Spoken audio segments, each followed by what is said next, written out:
ng tao. Lumipad ang kanyang pagkain. Kung di niya mahanap ay magugutom siya. Habang hinahanap niya ang pagkain, may dumaan na mga sundalo.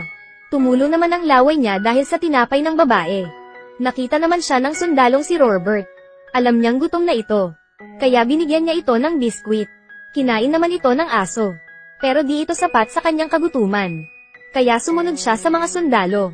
Iniisip niya na may pagkain si Robert. Dahil dito, magbabago ang kanyang buhay. Ito ay kwento ng tunay na pangyayari. Hindi lang medalya ang nakuha niya sa huli. Siya rin ang pinakamataas na rangko ng aso sa mundo. Pero sa umpisa ay mahirap ang buhay niya. Sumunod siya sa mga sundalo papunta ng kampo. Pero hinaranggan ng dalawang bantay. Dahil di siya pwede roon. Umalis na lang siya. Agad namang, may naamoy siya mula sa labas ng pader. Nakita niyang butas ang pader. Nakita niya si Robert na nasa ensayo. Naghukay ang aso. Sa huli matagumpay na nakapasok. Kakapasok pa lang niya. Nabighani siya sa karne sa loob ng kusina, pero hindi pa siya nakakuha. Ay pinaalis siya ng kusinero. Kung hindi siya naging mabilis, baka mamaya siya ay ginawang pulutan na. Kakalabas pa lang niya ng kusina, nabangga niya ang binti ng sundalo. Pagtingin, yun pala ang taong hinahanap niya. Natuwa naman ang aso dahil dito. Hindi napigilan na tumahol. Napansin naman ng instructor ang aso.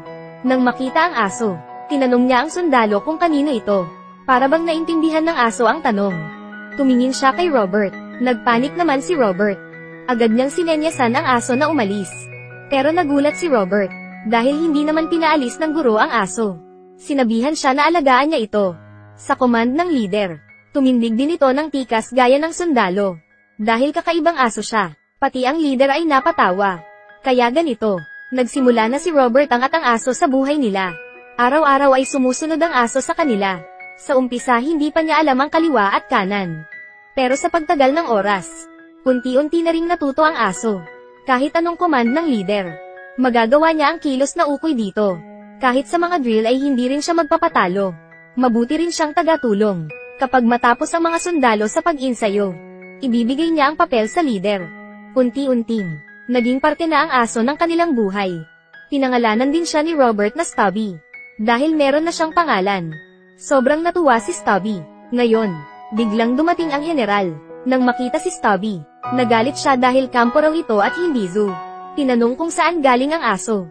Hindi na nag-alinlangan si Robert. Sinagot niya na sa kanya ang aso. Saka nagselot. Nang makita ang ginawa ni Robert, ginaya rin ito ni Stubby. Dahil matalinong aso, pinuri siya ng general. Gusto niya itong maging mascot at manatili sa kampo. Dumating na ang inaasahan. Inutusan ang mga sundalo, na sumabak na sa gyera. Ngayong haharap na sila sa gyera. Nakaramdam si Robert ng takot. Mabuti at nandoon si Stubby. Parang nakaramdam si Robert ng pagkakalma. Naglakbay ng malayo. Nakarating na sila sa digmaan. Malala ang lugar na iyon. Naamoy pa sa paligid ang kamatayan.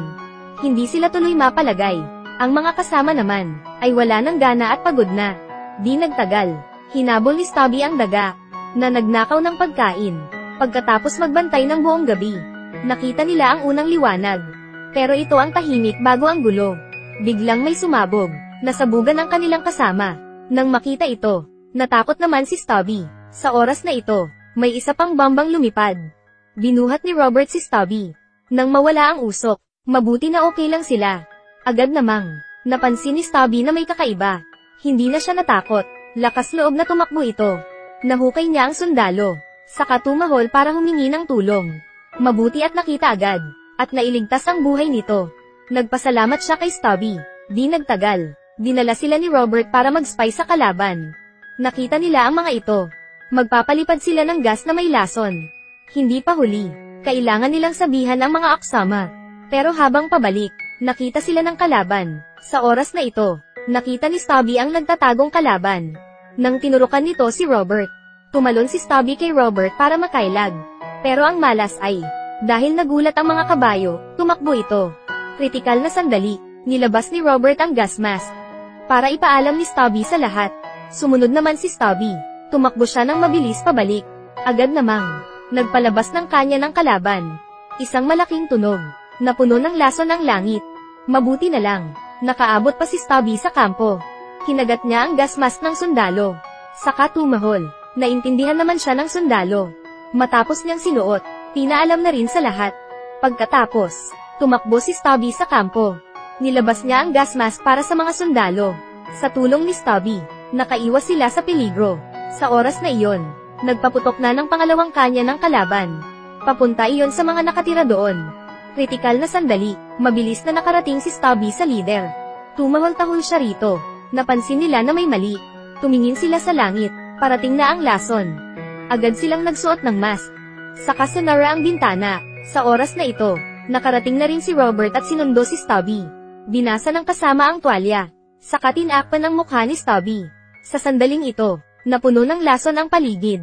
Mabuti na lang, hindi nasaktan ang mga tao.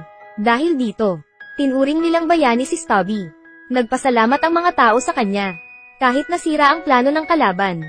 Hindi naman dito nagtapos ang laban. Sa kabilang digmaan, nagkaroon sila ng problema. May isang kasama na natrap malapit sa kalaban. Delikado ang buhay niya. Hindi na nag-alinlangan si Stubby. Agad siyang tumakbo sa digmaan. Habang umuulan ng mga bala, hinanap ni Stubby ang kasama. Dahil sa kanyang determinasyon, nahanap niya ang kasama na nasa butas. Pero siya ay sugatan at di makagalaw. Humingi naman ng tulong si Stubby. Nang makita ang lokasyon, nagpalabas sila ng mga smoke bombs. Habang may usok, agad nilang kinuha ang kasamang sugatan. Dahil matapang si Stubby, sobrang natuwa si Robert. Simula noon, lagi nang pinag-uusapan si Stubby. Sinunod na rin siya ng iba, para magpasalamat sa ginawa ni Stubby. May nagtahi ng damit para sa kanya. Ginawan din siya ng gas mask.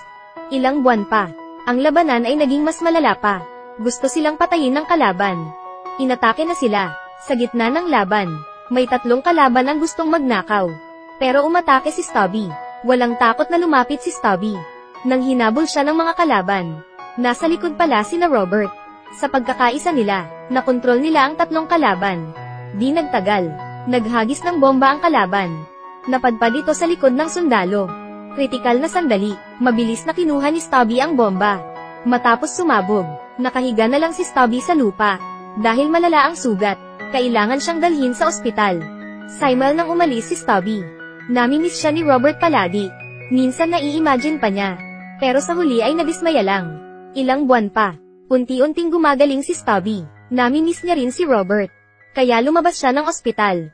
Hinanap niya si Robert. Nahirapan makabalik sa dating lugar. Dahil nawasak na ito, wala na roon si Robert. Pero di siya susuko. Kahit na may sugat ay nagpatuloy pa rin. Hindi rin maayos ang kalagayan ni Robert. Nagkasakit si Robert. Delikado na rin ang buhay niya. Susuko na sana si Robert.